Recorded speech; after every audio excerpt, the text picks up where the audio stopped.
đó thì họ cái máy coi đập chiếc mùi thì hạt vào được cái tí kẹt thôi thì miền Tây mùi để đang thế pi được đủ cho nên ta bị đắp lên miền tiệm mùi miền pi cho nênเราต้องเอาประมาณโยกันนั่งสั้นให้เราไปเรียนชอบโจเพียปีปราดบริจาคมีแต่ปลาแต่มีทางปลาจานจังทอดอันนี้อันยังมวยนะให้ทอดอ่ะกำไรการจะพังอันยังมวยพอ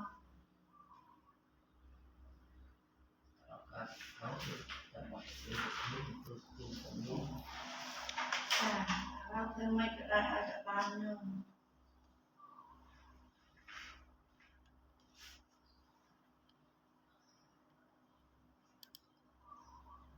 ยังหลงยังความชั่วแต่ปานังสั้นแต่จังมีที่จังชั่วเตียนั่งรถ các bạn nhưng tàu การสั้นค่ะ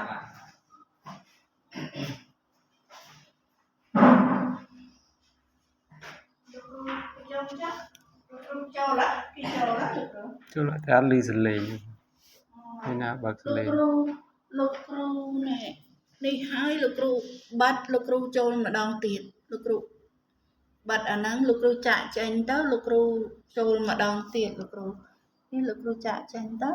ហើយលោកគ្រូចុចបើកម្ដងទៀតលោកគ្រូចូលម្ដងទៀត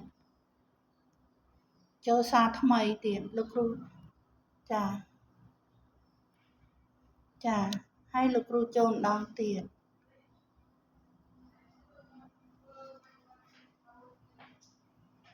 จะรอนเยอะรอนให้นังเล็กให้นะครับ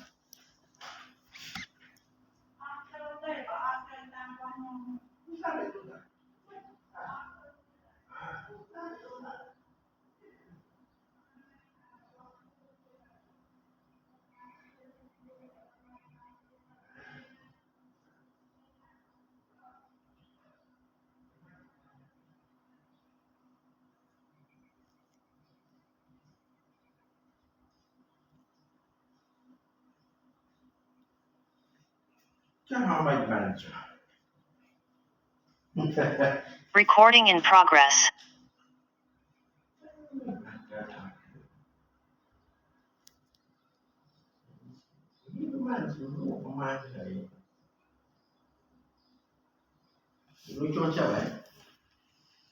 cho này ăn ly sần lề lưỡi cho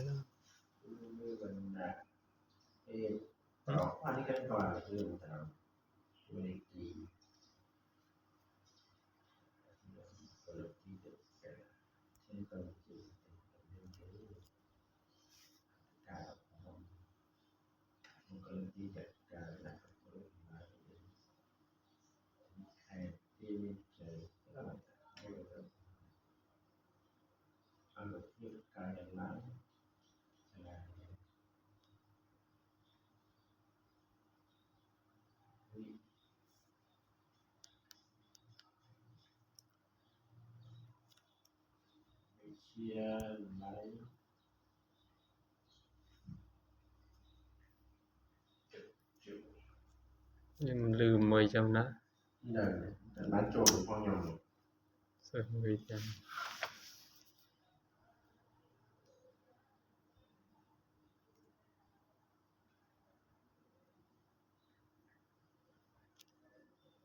nhân seva cầm đặc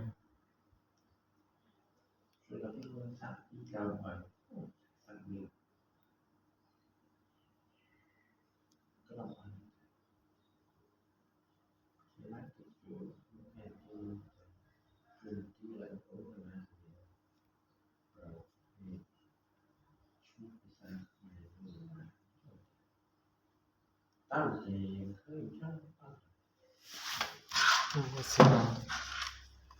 cho cao ấp seva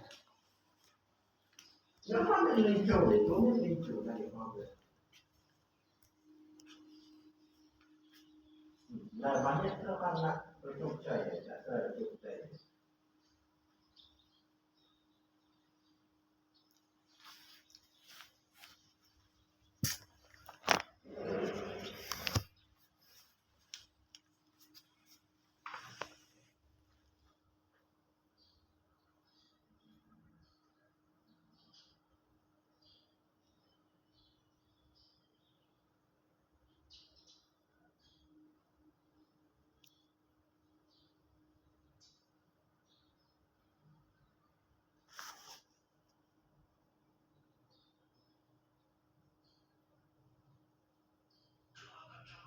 Recording in progress.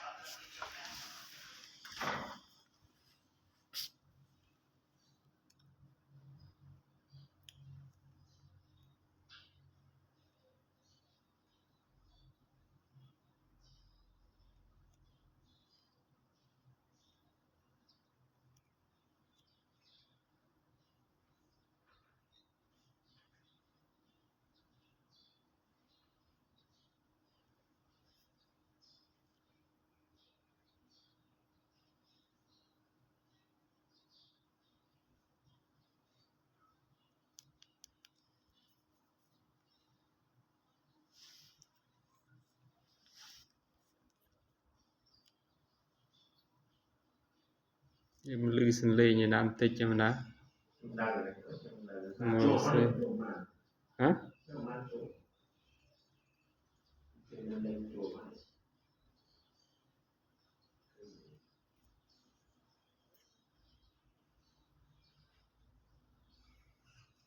gặp mà nó thì chứa hình nào đi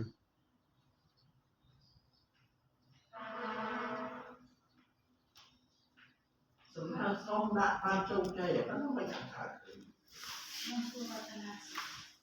em có thể lên chung một khoảng với bạn là này nhưng mình lư mình ấy đã tranh màu tranh thật hả này cái ăn lư cái ăn tan bạc xà lê như lục rùa ăn ấy cái tan bạc chà chà nhưng xưa vật làm tan tiền tan khơi tan lê khang khơi nâng nhựa rồng mà môi nâng chiên mai nhông tiệc dòng ti như này chả bên nơi này lại áp cái can ai bên nè cam linh cái xuống nơi này là lai nhông bên nè cam linh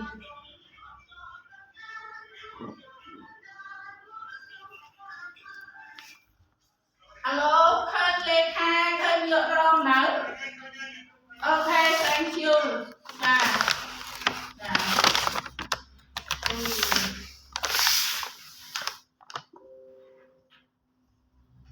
là mày tao tới thằng anh lục rồi cho tới trường cá xe ba internet cho vì đi tới việc bọc này việc sau tới việc bọc này thành cái video rồi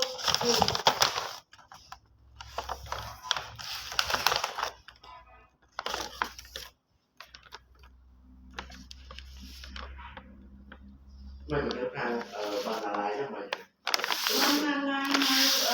con con miền nào con mà rồi con nào mấy na con mấy mà là hàng sập bàn nhưng mà nó cực năm cao dân mà dân thì mà hàng sập ba hàng sập bàn nó bật nặng môi miền hàng sập nét ở đây pra là mặt nặng dân rồi nặng sen chết đau ra thì hơi chặt mà mấy bàn đó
chạy là ta hay trong sông bờ tây oi cắt châu sập hậu là tập bao kêu bật tông nát hay là kêu một cái là ta hay như là vô chung kêu thì giật cái hậu là tập bao nát vô chung chia cho nó nên cái kiểm tra nên hay này vô là tập bao nát cách thành ca của riêng không bắt riêng nó là tấm bắt đây Raទៅណារបស់ខ្លួននោះមានអ្នកអស់នោះ ไม่จับแต่พอรัฐบาลคณะพอรัฐบาลครูก็สำรองว่าก็ถือว่า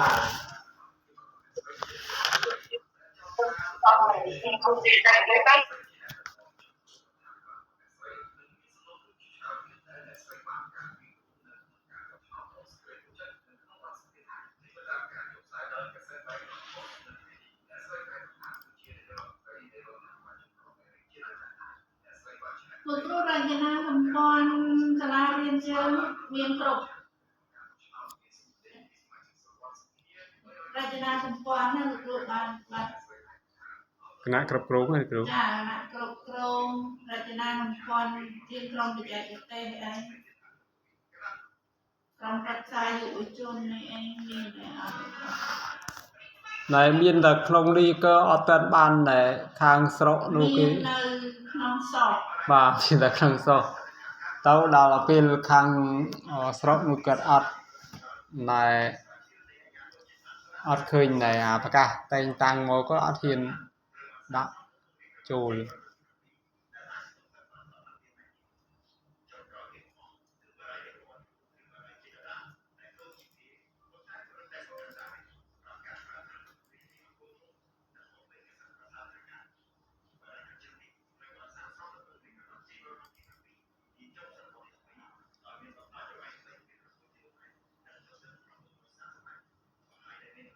អត់លឺសលេងនឹងអីទេលោកគ្រូហើយចោះ អត់ទាន់គេអត់ទាន់បើកអង្គព្រម៉ោង2កន្លះណាឲ្យយើងចូលទៅត្រៀមលោកគ្រូអូ2ជាកន្លះហើយ ទីចិត្តក្លាហើយ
លោកគ្រូប្រើអាចដែរ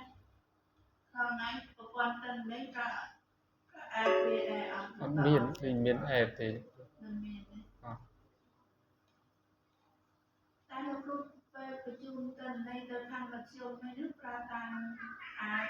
គេឲ្យនៅអាចបោកកាយឡាយមធ្យម បាទបាទ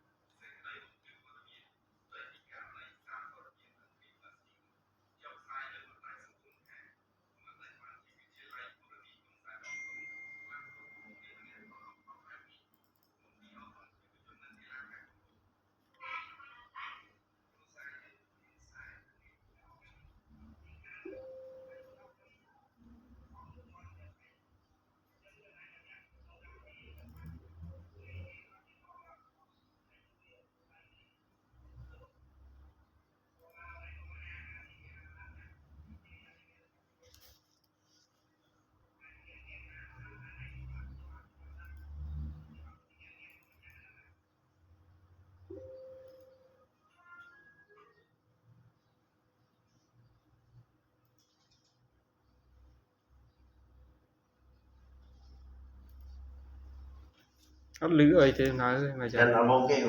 hả Trần là mong kêu ពីខ្លះហើយនៅចា តែមកទេគឺតែណាមក គេតែណាមក ពេលរូបឃើញនៅ គ្រូលើគ្រូប្រហែលខ្វះគ្រូប្រហែល គុណនេះគឺលើកប្រមាណអាម៉ាទៅអត់លើកប្រមាណបាក់ប្រមាណ លើតាមមុខវិជ្ជា យើងលើកឬខ្វះគ្រូប្រមាណនេះដាក់គុណវត្តដល់ការគ្រូឡើយគឺមានដាក់អីនោះអាតម្រូវការគ្រូមានដាក់ធ្វើថ្ងៃមុននោះ លើគ្រូ លើកប្រមាណខ្វះប្រមាណ មកជាបានលើ គ្រូសុទ្ធសាធ គឺរបាយការណ៍ លើកបាក់គូបាយការបាក់ខ្ញុំអវិស្ការ លើគ្រូមកជាអីសោះគ្រូមកជាអី លោកបាទហើយត្រាំតាមស្មានសិស្ស ចាំខ្វះអត់មានទេគឺក្នុងនេះបើខាងក្នុងឆ្នាំ2025នេះ លើ លើកមានតែលើក តាមស្មានអូសមកសុណៃឡើងមកអីទៅមានណា នេះគឺយកពីមួយនេះ ដល់នេះមានទេមួយដល់នេះមានទេមួយ អូខ្វះនេះរូបមាននេះខ្វះ ដាក់ផង បាន ខ្វះទី1មុខវិជ្ជាបាក់ផែនដីបាក់ថាមានទេខ្វះផែនដីមួយខ្វះ គ្រូ ភាសា មកជាហ្នឹងបឋមភូមិឬទុតិយភូមិ ទុយភូមិ បាន ខ្វះទៅពីកម្រិតទុយភូមិគាត់មានផែនដីឬផែនដី ប្រហែលជា2 3នាទីដើម្បីត្រៀមបាទ មួយសិនបានដល់នេះទេសុណ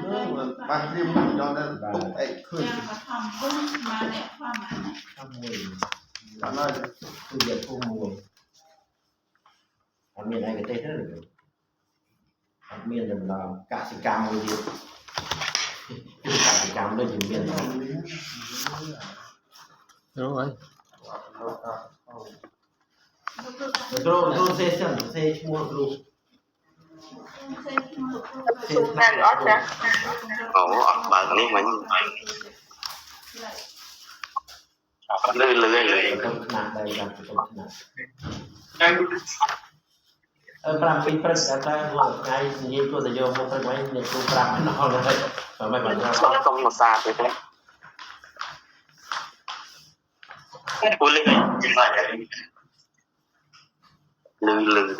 ច្បាស់តា អាឡូជំរាបសួរលោកគ្រូអ្នកគ្រូមានលើសម្លេងនាងខ្ញុំពីសារប្រជុំមែនចា មានខាងដល់សុភ័ណ្ឌ ចាសូមអរគុណអានំបាក់ជឿ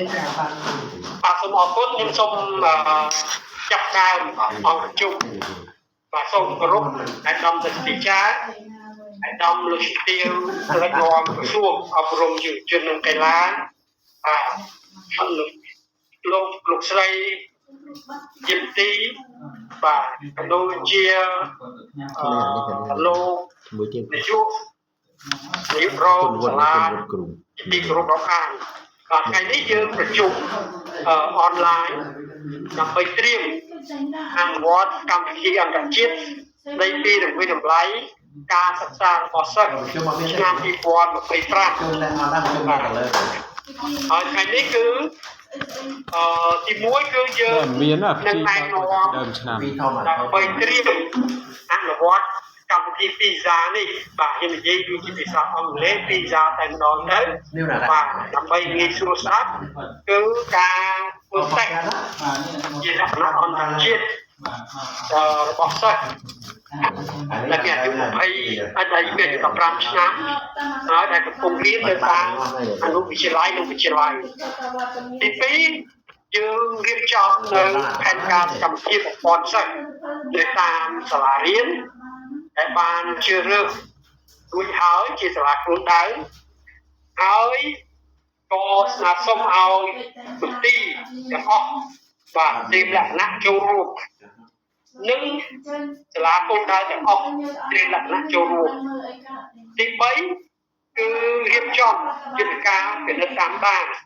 ដើម្បីធានាថាសិស្សបាទទទួលបានការបំផុតបាទក្នុងការអនុវត្ត ពីសានេះជារួម អាសភៅ បាទ ធំ យើងបាន អាស ធ្វើ ភៅ ពី ធំ រដងវាហើយ អូ ពីសា បាទចិនពង ហើយលើកនេះ សភៅសងពិន្ទុមួយសភៅហៅ ជា ឈ្មោ លើ ះ កទី សិត 3 បានណា ជាលើកទី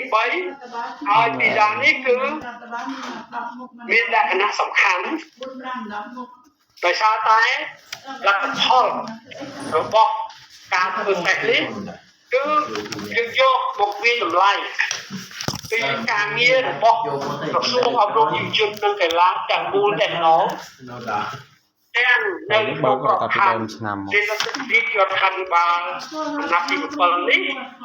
ទាំងនៅក្នុងក្របខ័ណ្ឌអន្តរជាតិបាទដូច្នេះហើយក្រសួងសម្រាប់ថាសាលាណាដែលបានទទួលពិន្ទុបានខ្ពស់បាទហើយដែលមានបាទប្រៀបធៀបជាមួយនឹងពិន្ទុលើកមុនមានការកើនឡើងបាទគឺនឹងទទួលស្គាល់ជាសាលារៀនគម្រោងទី25ណាចឹងសូមឲ្យសាលាគោលដៅដែលបានជឿរួចហើយបាទមិនចិត្តប្រាំ ឆ្នាំ2025 ធ្វើការបំពតបាទយើងនឹងធ្វើការបំពតពីដំណាក់កាលចឹងនៅឆ្នាំមុនបាទគឺយើងឃើញថាលទ្ធផលអំណាចយើងទទួលបានគឺការឡើង8បន្ទុកគឺ329បាទការឡើងនឹងនៅក្នុងឆ្នាំ2020បាទ2022បាទប្រៀបធៀបជាមួយនឹង2017គឺការឡើងបាន8បន្ទុកគឺ2017យើងទទួលបាន321បាទអញ្ចឹង321ការឡើងបន្ទុកដូចគ្នាខាងផ្នែកអំណាចគឺយើងសម្រេចបាន329អញ្ចឹងគោលដៅរបស់យើងគឺត្រូវបង្កើនឲ្យបាន10បន្ទុកបាទអញ្ចឹងយ៉ាងតិច10បន្ទុកបាទ300បាទ39ចឹងសាលាណាដែលទទួលបានបន្ទុកប្រជុំបាទលើក339គឺជាសាលាដែលនឹងទទួលបាទរង្វាន់បាទអញ្ចឹងយើងមានអំណាចបាទហើយបន្តទៅទៀតបាទយើងមានគណិតវិទ្យាបន្ទុកខាងផ្នែកគណិតវិទ្យានិងបន្ទុកខាងផ្នែកវិទ្យាសាស្ត្របាទអញ្ចឹងទាមទារឲ្យសាលានីមួយៗបាទអំព័ន្ធសិស្សបាទទីនេះถึงដល់ពេលដែលយើងជឿរើសសិស្សបាទហើយបន្តទៅទៀតអំព័ន្ធសិស្សតែក្នុងមួយសាលាគឺ35នាក់តែប៉ុណ្ណោះបាទអញ្ចឹងខ្ញុំសូមរំលឹកឲ្យច្បាស់ដោយសារតែលទ្ធផលនៃការធ្វើតេស្តនេះសំខាន់សូមខេត្តនីមួយៗចុះជួយគ្រប់គ្រងអញ្ចឹងខេត្តបានដឹងហើយពីសាលាគោលដៅបាទគឺធ្វើម៉េចបង្កើតឲ្យមានរៀនពេញមួយថ្ងៃបាទចាប់ពីពេលនេះតទៅបាទរៀនពេញមួយថ្ងៃដើម្បីបំពន់បន្ថែមលើមុខវិជ្ជា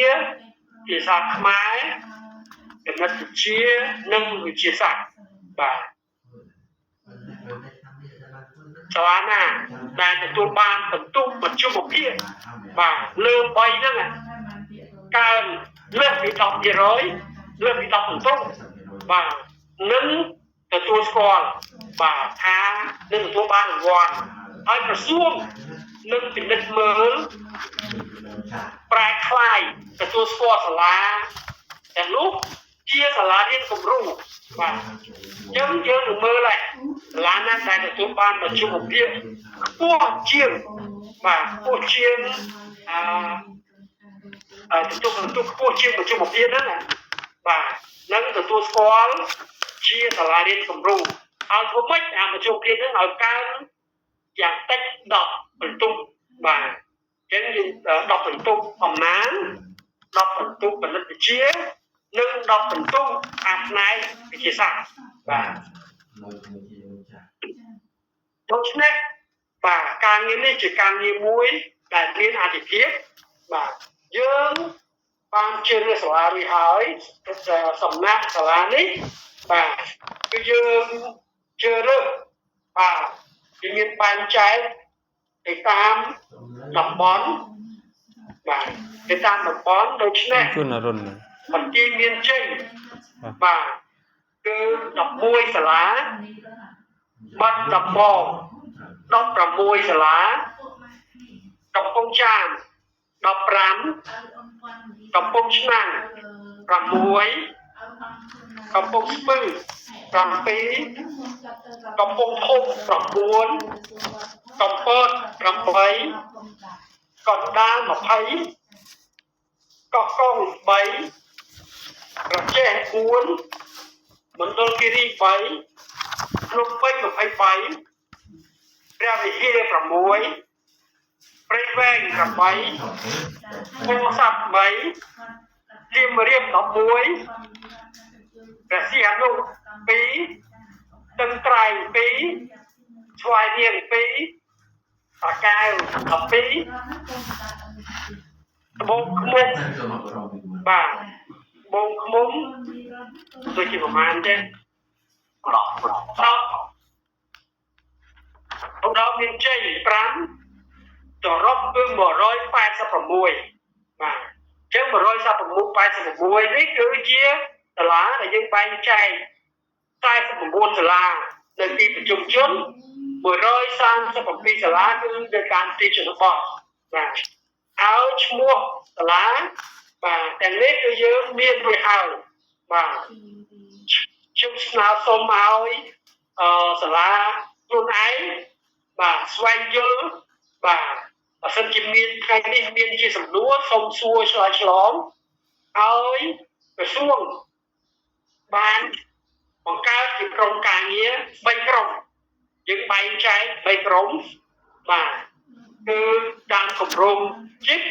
81សាលាបាទគម្រោងគូបាទប្រជុំសិក្សា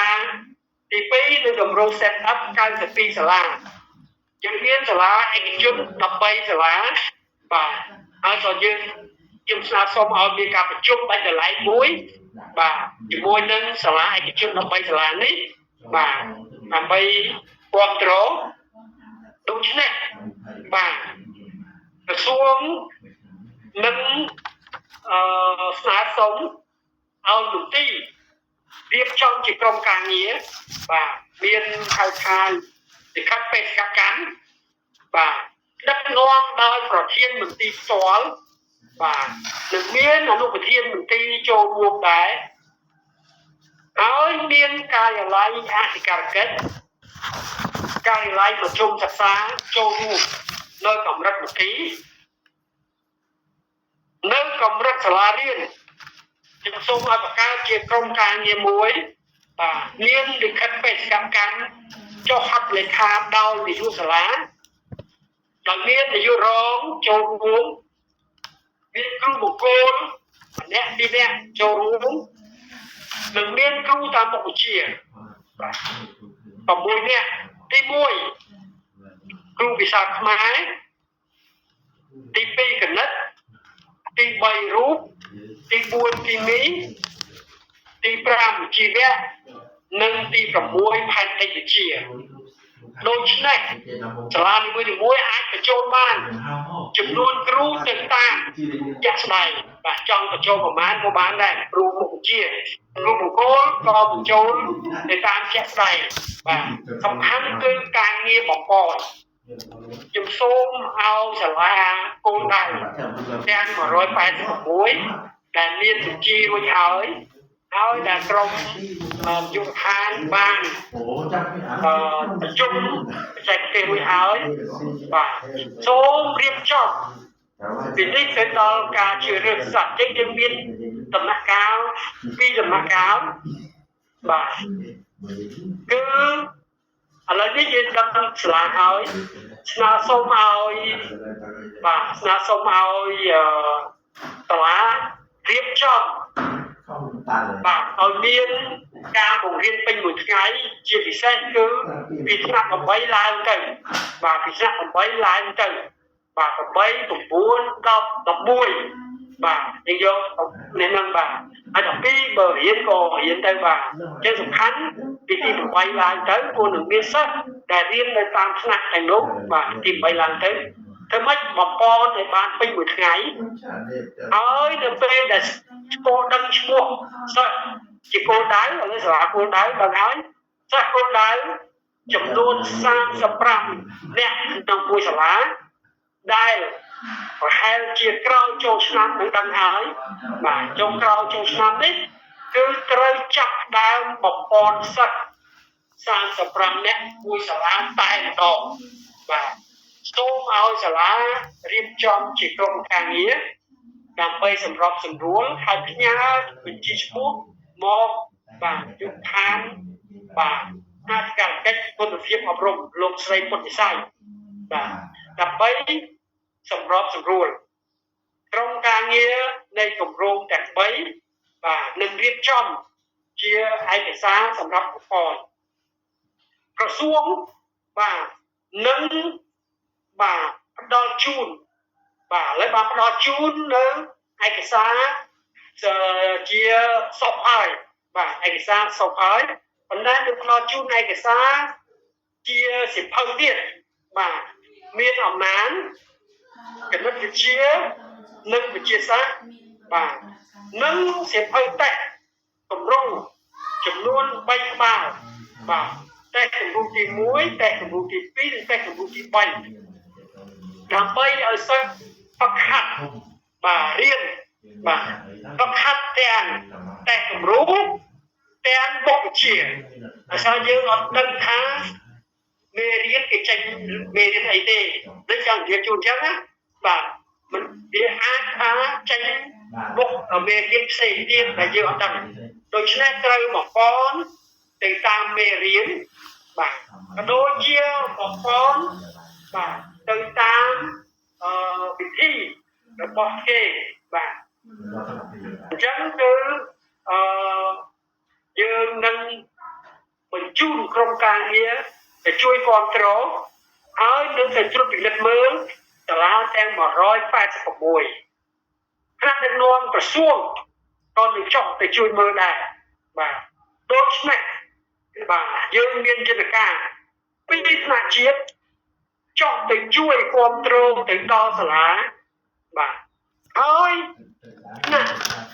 មន្ទីរបាទក៏អាចចុះទៅគ្រប់គ្រងដោយសម្របសម្រួលគ្នាឲ្យបានច្បាស់លាស់បាទហើយនាយកដ្ឋានធានាគុណភាពអប់រំមានទទួលនីតិនៅក្នុងការសម្របសម្រួលនេះកុំឲ្យដើម្បីឲ្យដំណើរការរលូនបាទខ្ញុំសូមបញ្ជាក់ថាលទ្ធផលសាលាណាដែលមានបន្ទុកលើកមជ្ឈមភាគបាទមជ្ឈមភាគហើយមជ្ឈមភាគនេះត្រូវតែលើក 10% នៃលើកមុនបាទអញ្ចឹងខ្ញុំបញ្ជាក់មជ្ឈមភាគដែលលើកពី10បន្ទុកនៃមជ្ឈមភាគធ្វើតែលើកមុននឹងទទួលស្គាល់បាទជាលទ្ធផលហើយយើងនឹងមានតម្លៃជាសាលារៀនគំរូបាទអញ្ចឹងសាលាដែលលទ្ធផលកាន់តែល្អកាន់តែគំរូបាទដូច្នេះខ្ញុំបញ្ជាក់ថាចាប់ពីលើកមជ្ឈមភាគទៅបាទក្រោមមជ្ឈមភាគបាទអត់ទទួលស្គាល់ទេបាទដូច្នេះសាលាត្រូវតែខិតខំប្រឹងប្រែងប្រណាំងប្រជែងគ្នាខេត្តតូចបាទគឺអាចប្រណាំងប្រជែងបាទយើងឃើញឥឡូវនេះបាទខេត្តព្រះវិហារក៏អាចខ្លាយទៅជាប្រធានមន្ត្រីគំរូបានដែរបាទអញ្ចឹងមន្ត្រីទាំងអស់ត្រូវប្រឡងប្រណាំងជាប្រធានមន្ត្រីគំរូបាទហើយលទ្ធផលយកប្រកាសឆ្នាំ2026ខាងមុខដូច្នេះខេត្តកំពត8ក៏អាចទៅជាមន្ត្រីគំរូបានដែរកំពង់ធំ9ក៏អាចទៅបានដែរបាទដូច្នេះនេះគឺជាឱកាសសូមឲ្យតែសិនត្រែងមានតែ2បាទប្រសិនបើលទ្ធផលល្អក៏អាចទៅជាមន្ត្រីគំរូបានដែរបាទអញ្ចឹងខ្ញុំសូមឲ្យខេត្តចុះគ្រប់គ្រងបាទគ្រប់គ្រង លទ្ធផលនឹងចេញគឺយើងយកលទ្ធផលនេះជានេះអញ្ចឹងខ្ញុំសូមឲ្យខេត្តទាំងអស់ចូលរួមបាទដោយមានការសម្របសម្រួលអញ្ចឹងខ្ញុំសូមបញ្ជាក់ការចុះជួយគ្រប់គ្រងពីដំណាក់កាលពីនេះទៅដល់ចូលឆ្នាំរួចបាទគឺសាលាទាំងមូល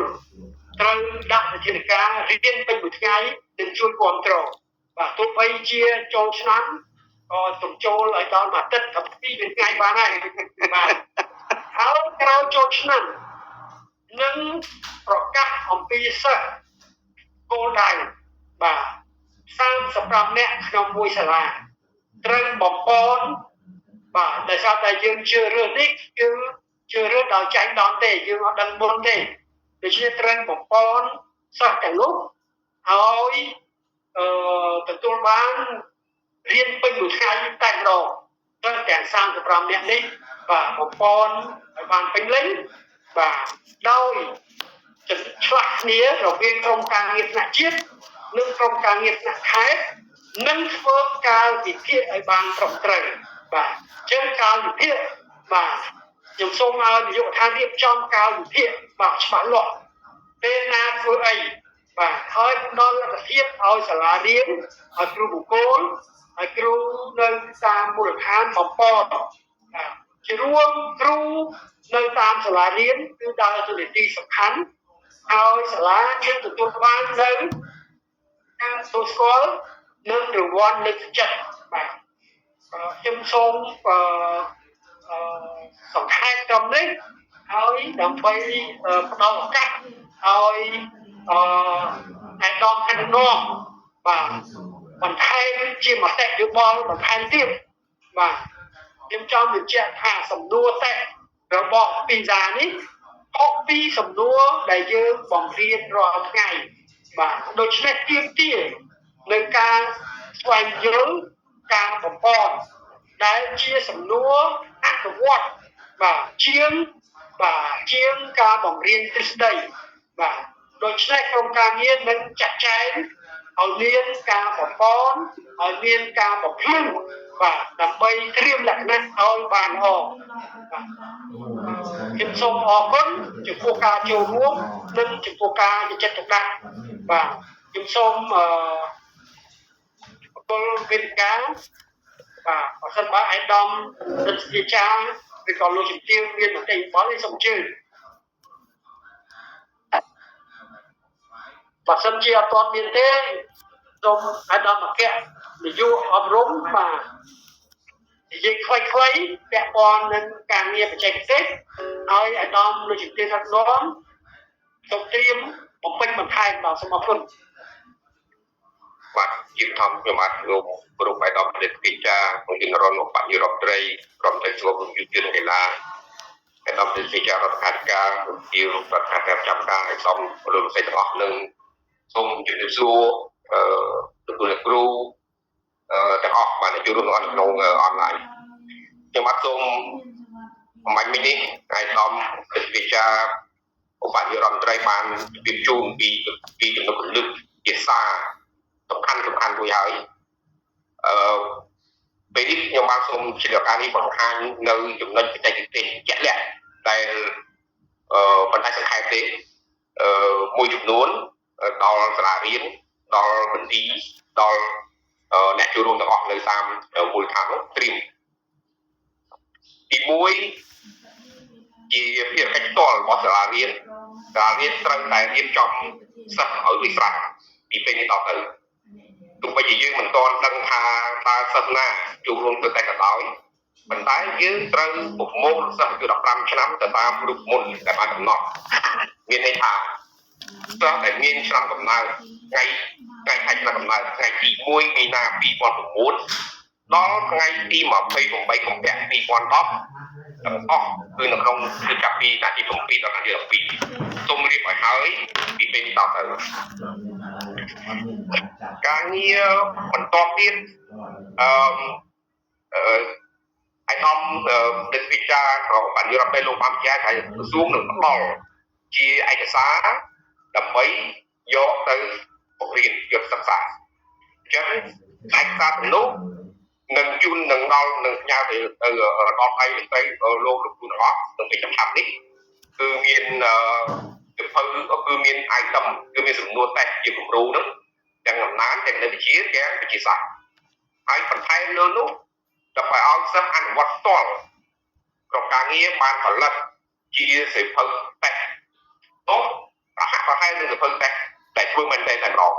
ដោយរួមបញ្ចូលនៅមុខជាគោលទាំង3នោះគឺភាសាខ្មែរសំដៅថាគឺអំណាចគណិតវិទ្យានិងវិទ្យាសាស្ត្រដាច់ចម្រុះនៅក្នុងនឹងតែម្ដងវិទ្យាសាស្ត្រនោះគឺមានមុខវិជ្ជាច្រើននៅក្នុងនឹងទៀតបើសិនជាមានការខ្វះខាតខ្ញុំគិតថាសាលារៀនមួយអាចធ្វើផូតូកូពីលើសៀវភៅតេស្តគំរូនឹងបានមួយទៀតសាលារៀនត្រូវតែបង្រៀនសិស្សឲ្យប្រើចេះប្រើ app Chip Ethic នេះយើងបានផ្ញើជូន link ទៅជូនគ្រូអ្នកគ្រូអស់ហើយក៏បានអនុវត្តសាកល្បងជាមួយគ្នាហើយកាលនៅ NIE អញ្ចឹងសូមពង្រឹងកិច្ចការនេះឡើងវិញហើយបើសិនជាមានសំណួរសូមសួរមកក្រុមការងារតាមរយៈ Telegram ដែលយើងបង្កើតរួចហើយជារឿងមួយទៀតក្រុមការងារបានបង្កើតក្រុមចំនួន2ក្រុម Telegram ចំនួន2ធំទី1គឺគ្រាន់តែគឺក្រុមទី1គឺដើម្បីផ្ដល់ព័ត៌មានទេក្រុមនេះមានសមាជិករហូតដល់ជាង 5,000 ហើយបច្ចុប្បន្ននេះប៉ុន្តែក្រុមនេះគ្រាន់តែផ្ដល់ព័ត៌មានសំខាន់មួយចំនួនអញ្ចឹងសូមទទួលគ្រូតាមដានក្រុមនេះជាប្រចាំក្រុមមួយទៀតពាក់ព័ន្ធនឹងរឿងការងារបច្ចេកទេសតែម្ដងក្រុមនេះគឺមិនមានសមាជិកច្រើនទេពីព្រោះវាពាក់ព័ន្ធទៅរឿងការងារអនុវត្តជាក់ស្ដែងរបស់លោកលោកស្រីអញ្ចឹងក្រុម2នេះសូមលោកគ្រូទីសូមតាមដានជាប្រចាំពីព្រោះមានការណែនាំមានអ្វីផ្លែកមានអ្វីចង់ណែនាំគឺបញ្ជូនទៅតាមក្រុមទី2នេះមួយទៀតពីម្សិលមិញនេះគឺយើងខ្ញុំបានជម្រាបជូនអស់លោកស្រីដូចហើយប៉ុន្តែខ្ញុំសូមរំលឹកបន្ថែមថាយើងនឹងរៀបចំការប្រជុំមុខសរុបការងាររបស់យើងនេះប្រចាំខែទាំង25នាទីនេះមិនមែន22ទេគឺទាំងអស់បាទខេត្ត3ទៀតដែលមិនបានចូលរួមនោះក៏សូមចូលរួមស្ដាប់ពីព្រោះវាជាផលប្រយោជន៍សម្រាប់ខេត្តរបស់អស់លោកស្រីដែរចំពោះយន្តការជាក់ស្ដែងផ្សេងទៀតនៅឯកឧបបលោកបានបញ្ជាក់ឲ្យយើងមាន3ក្រុមធំចំពោះក្រុមថ្នាក់ជាតិនេះគឺយើងនឹងចុះទៅបំពន់ដល់អស់លោកស្រីផ្ទាល់បាទនៅតាមសាលារៀនពីព្រោះវាជាការងារដែលពាក់ព័ន្ធទៅរឿងការបង្រៀនបាទពីព្រោះជួនកាលយើងមើលសំណួរតែនេះយើងអត់ដឹងថាតើត្រូវបង្រៀនយ៉ាងម៉េចទេអញ្ចឹងថ្នាក់ដឹកនាំលោកបានជ្រើសរើសនៅគ្រូអទេសបង្គោលបាទគ្រូបង្គោលថ្នាក់ជាតិដែលមានសមត្ថភាពគ្រប់គ្រាន់ក្នុងការផ្ដល់គំនិតថាប្រសិនជាសំណួរបែបនេះតើយើងត្រូវបង្រៀនសិស្សបែបណាដើម្បីឆ្លើយត្រូវទី2អស់លោកដែលជាប្រធានមន្ត្រីក៏ត្រូវបង្កើតក្រុមមួយទៀតដែរហើយក្រុមនេះគឺត្រូវមានសមាជិកដោយអាដាមបាទលោកបានបញ្ជាក់បាញ់នេះសាលារៀនក៏ដូចគ្នាសាលារៀនជារឿងសំខាន់គឺត្រូវបញ្ចូលនៅគ្រូមុខវិជ្ជាទាំងប្រមាណដែលពាក់ព័ន្ធនោះទៅជាសមាជិកហើយរងចាំទទួលការបំពន់បច្ចេកទេសពីគ្រូបង្គោលថ្នាក់ជាតិជាការនេះខ្ញុំបាទសូមបង្ហាញអំពីបទពិសោធន៍ល្អកន្លងមកដែលយើងធ្លាប់បានទទួលបានជោគជ័យក្នុងការអនុវត្តពីសាកន្លងមកអញ្ចឹងបទពិសោធន៍ល្អនេះគឺយើងគួរតែគឺតែយើងត្រូវតែយកមកអនុវត្តបន្តទៀតពីព្រោះវាជាបទពិសោធន៍ល្អដែលជួយបំរើឲ្យដំណើរការតែរបស់យើងបានជោគជ័យទី1គឺកិច្ចប្រជុំជាទីផ្ទាល់របស់ខេត្តបាទអញ្ចឹងទោះបីជាមានការប្រជុំរបស់ក្រសួងប៉ុន្តែរាជធានីខេត្តទាំងអស់សូមរៀបចំការប្រជុំជាទីផ្ទាល់ជាមួយនឹងស្រុកជាមួយនឹងសាលារៀនផ្ទាល់ជាពិសេសគឺជាមួយសាលារៀនសំណាក់តែម្ដងហើយចំពោះសាលារៀនក៏ត្រូវតែតាមដានសិស្សដែលយើងជ្រើសរើសជាប្រចាំបាទសូមមានការណែនាំបាទព្រោះសិស្សនេះយើងបានណែនាំច្បាស់ណាស់ថាសិស្សទាំងនោះត្រូវតែជាសិស្សពិតប្រាកដមិនមែន យកសិស្សដែលអវត្តមានបាទបងឬក៏មិនច្បាស់លាស់ណាមួយធ្វើជាសាសនាទេហើយក៏ប៉ុន្តែមិនមែនមានន័យថាឬសាសនាដែលប្រកែអីឬក៏ខ្សោយយ៉ាងម៉េចដែរបាទព្រោះវាជាការចាប់ទៅចៃដន្យអញ្ចឹងបើចាប់បានហើយសូមលោកគ្រូអ្នកគ្រូតាមបានពួកគាត់ហើយមកបំពន់របស់ពួកគាត់ជាប្រចាំមួយទៀតតាមរយៈបទសោតពីកន្លងមកនេះគឺការចូលរួមរបស់សហគមន៍មេដាបិតាសិស្សជារឿងសំខាន់ណាស់ពីព្រោះសិស្សជួនកាលគ្នាមកពីព្រលឹមបាទដល់មកពីព្រលឹមតែខ្លះអត់ទាន់បានហូបអាហារទេហើយគាត់ត្រូវធ្វើកិច្ចការដោយប្រើដោយការគិតកម្រិតខ្ពស់បាទគិតខ្លាំងអញ្ចឹងការផ្ដល់អាហារការត្រៀមអាហារសម្រន់ទឹកជាដើមនេះជារឿងសំខាន់ហើយដែលកិច្ចការនេះគឺឪពុកម្ដាយសិស្សហើយនិងសហគមន៍ដែលលោកបានចូលរួមយ៉ាងសកម្មកាលពីកម្មពីកន្លងទៅហើយពីព្រោះយើងធ្វើចំនួនតែហើយយើងសម្រាប់បន្តិចហូបអាហារសម្រន់នេះហើយបានយើងចូលមកឆ្លើយតម្រងសំណួរបន្តទៀតសាលាត្រូវតែរៀបចំឲ្យហើយបន្ទប់ឲ្យស្អាតហើយដាក់អីតុបអីឲ្យមានរបៀបទៅតាមឲ្យសមរម្យបាទដើម្បីឲ្យសិស្សចូលធ្វើតែហើយនឹងការងារបច្ចេកទេសមួយចំនួនសិស្សនេះក៏បានបញ្ជាក់ដែរថាឲ្យសិស្សអង្គុយជាអសនដោយបានជម្រាបជូន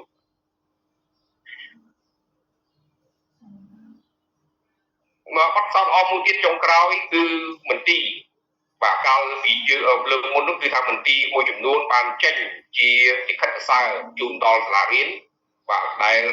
ចូលរួមនៅក្នុងការធ្វើតែនេះបាទនេះគឺជាការលើកទឹកចិត្តមួយចំពោះលោកគ្រូរបស់យើងដែលបានខិតខំហើយឆ្នាំនេះគឺខិតខំតាំងពីយូរមកទៀតបាទតាំងពីចាប់ពីឥឡូវទៅដូច្នេះបាទជាមានការលះបង់ខ្ពស់ដូច្នេះនេះក៏ជាមេរៀនល្អមួយដែលសម្រាប់ដល់មន្ទីរទាំងអស់ដើម្បីលើកទឹកចិត្តដល់សាលារៀនដែលបានចូលរួមខ្ញុំបាទសូមបញ្ចប់ការរំលឹកអំពី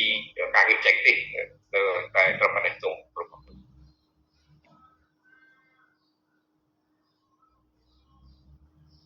បាទនេះទៀតខាងក្រុមការងារមានចង់បញ្ជាក់ទៀតទេអញ្ចឹងចង់ដឹងមតិយោបល់ពីខាងសាលានិងពីមន្ទីរបាទសូមអញ្ជើញអាចឆ្លងគ្នាបានអត់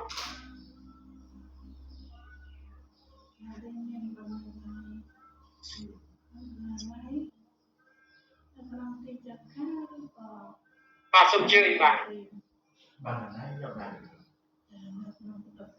អត់លឺយ៉ាងទេអត់លឺទៅ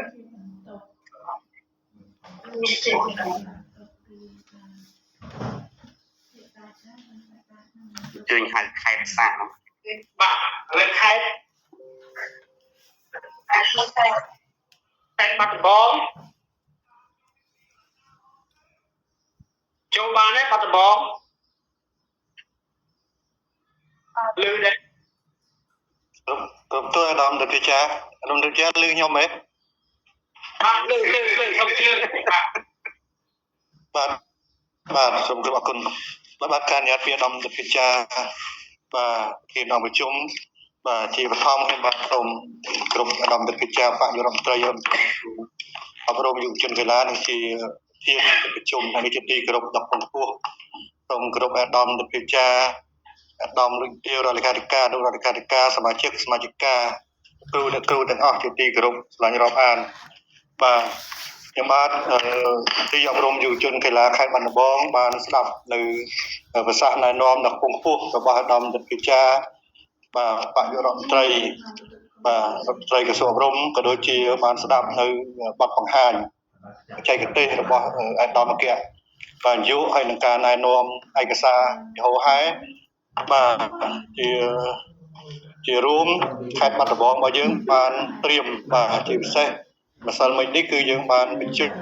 នៅកម្រិត2ហើយនឹងអ្នកពាក់ព័ន្ធបាទដើម្បីពិនិត្យមើលដំណើរការនៃការរៀបចំត្រៀមការធ្វើតេស្តរបស់យើងបាទសម្រាប់ពេលខាងមុខនេះបាទហើយជាមួយគ្នានេះដែរគឺបានស្ដាប់បន្ថែមនៅការណែនាំអំពីការបង្កើតនៅក្រុមការងារ បាទរបស់មន្ទីរក្រុមការងាររបស់សាលាបាទមន្ទីរនឹងមានផែនការជាបឋមមួយទៀតគឺទី1នឹងអញ្ជើញរដ្ឋបាលក្រុងស្រុកដែលជាសេនាធិការសំខាន់បាទក៏ដូចជាការិយាល័យរួមក្រុងស្រុកហើយជាមួយនឹងនយោបាយហើយជាពិសេសគឺអាចមានគណៈកម្មការគ្រប់គ្រងសាលាដែរដើម្បីប្រជុំបាទហើយយើងរៀបចំយន្តការនៃការអនុវត្តនេះឲ្យបានផ្លែផ្កាល្អបាទហើយជាមួយគ្នាដែរប្រហែលថ្ងៃនេះគឺមានការសួរពីលោកគ្រូអ្នកគ្រូយើងបាទអញ្ចឹងតាមប្រសាសន៍ណែនាំលោកអាចារ្យគឺយើងអាចថាចូលឆ្នាំនេះហើយបាទចូលឆ្នាំនេះហើយយើងនឹងអាចដំណើរការភ្លាមតែម្ដងព្រោះខ្ញុំមើលទៅពេលវេលាយើងដូចជាមិនយូរសោះមិនដំណោយផលសោះខ្លីមែនតើទាំងការចុះជួយបាទសាលាការចុះជួយដល់បេក្ខជនបាទនៅក្នុងសាលា35នាក់នេះគឺជាកាតព្វកិច្ចមួយដែលចាំបាច់មែនទែនបាទហើយមន្ទីរនឹងគ្រងរៀបចំឲ្យបានតាន់ពេលវេលាដំណើរការចាស់បាទមន្ទីរអប់រំខេត្តបាត់ដំបងនឹងគ្រប់គ្រងបាទដំណើរការយន្តការនៃការធ្វើតេស្តវីសានេះបាទចូលរួមចំណែកឲ្យបានខ្លាំងក្លាតាមលទ្ធភាពអស់លទ្ធភាពដំណើរការចាស់បាទហើយខ្ញុំបានមានប៉ុណ្ណេះសម្រាប់ចូលរួមហើយគ្រប់ជនពលដំណើរការបាទបញ្ញុរដ្ឋត្រីដំការសូមមានសុខភាពល្អបាទសូមអរគុណបាទសូមអរគុណខេត្តកណ្ដាលសូមមានបន្តែពីនេះអាណាជាបាលដឹងហើយនឹងចាត់ផ្សាយដើម្បីលោកឈ្មោះបាទពីទីខេត្តកណ្ដាលបានចូលអត់ប៉ុន្តែនិយាយរឿងឆ្នាំថ្មីដូចជាបានធ្វើទៀតឆ្នាំមុនបានធ្វើមែនដល់រូបពេញអានោះហៅតែមកបាទរូបពេញបានចូលអត់រូបពេញអញ្ជើញតែម៉ែឪមកតែតែសិស្សរៀនខ្សោយប៉ុន្តែយើងអត់ទាន់បានលោកវាបាទឆ្នាំនេះយើងចូលឆ្នាំបាទខ្ញុំបាទសូមគោរពទទួលអាដាមស្ដាប់សម្បត្តិលើអាដាមបងបាទសូមជម្រាបអាដាមមានការអាដាមទៅស្ពាយចាបបយុរដ្ឋមន្ត្រីជាខ្ញុំបាទសូមជម្រាបអាដាមរដ្ឋស្ពាយចាបបយុរដ្ឋមន្ត្រីអាដាមលោកជំទាវរដ្ឋលេខាធិការអាដាមលោកជំទាវអនុរដ្ឋលេខាធិការអាដាមលោកជំទាវលោករដ្ឋត្រីនិងគណៈនាយកសាលាគោលដៅលោកគ្រូដែលមានវត្តមាននៅក្នុងកិច្ចប្រជុំស៊ូមនៅពេលនេះពាក់ព័ន្ធទៅនឹងការធ្វើតេស្តវីសានៅពេលនេះខ្ញុំបាទសូមគោរពរាយការណ៍ជូនអាដាមមេត្តាជ្រាបដែរថានៅមកដល់ម៉ោងនេះគឺថាមន្ទីរអប់រំជាពិសេសខ្ញុំបាទថាមិនទាន់មានជាសំណួរអ្វីដែលសួររឿងបញ្ហាតេស្តវីសានេះទេហើយគ្រាន់តែអ្វីដែលជាការណែនាំម្សិលមិញនេះគឺពេលព្រឹកខ្ញុំបានរៀបចំក្រុមការងារកាលអធិការកិច្ចសាលាគោលដៅទាំង23ហើយក៏មានការចូលរួមពីអាដាមជាជាតិអនុរដ្ឋលេខាធិការសូមអប់រំយុវជនកីឡាដឹកនាំការប្រជុំការងារនេះហើយទី2គឺយើងក៏ម៉ោង 10:30 នាទីយើងបន្តប្រជុំតាម Zoom ទៀតអញ្ចឹងជារួមគឺសាលាគោលដៅទាំង23ក្រុមអធិការកិច្ចដែលយើងក្រុមដាក់ចុះជួយតាមសាលាមួយនិងគណៈកម្មការដែលយើងធ្វើនេះគឺគាត់យល់អស់ហើយហើយទី2ឯកសារដែលយើងបានគោលពីក្រសួងគឺយើងបានផ្ដល់ទៅគ្រប់សាលាអស់ហើយអញ្ចឹងមកដល់ម៉ោងនេះគឺថាយើងត្រៀមអនុវត្តចាត់ចែងការអនុវត្តហើយ